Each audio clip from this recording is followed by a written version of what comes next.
नमस्कार. सायकल 11 या आपल्या यूट्यूब चॅनलवर तुमच्या सगळ्यांचे स्वागत आहे.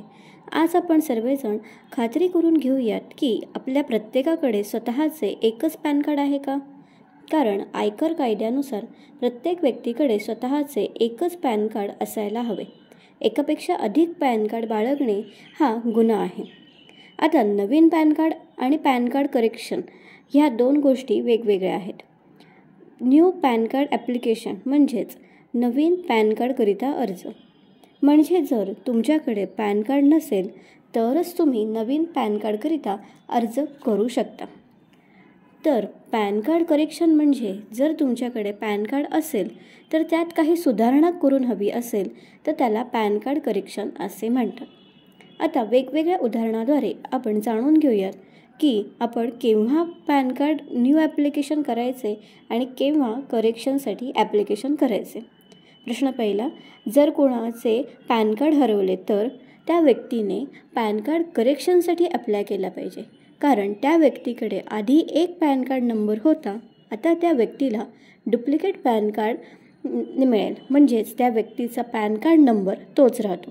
प्रश्न दुसरा, जर कोणत्या महिलेचे लग्न झाले तर.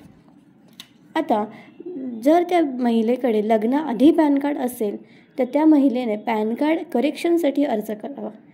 तसेच जर लग्नाआधी त्या महिलेकडे पॅन कार्ड नसेल तर मग मात्र त्या महिलेने न्यू पॅन कार्डसाठी अर्ज करावा.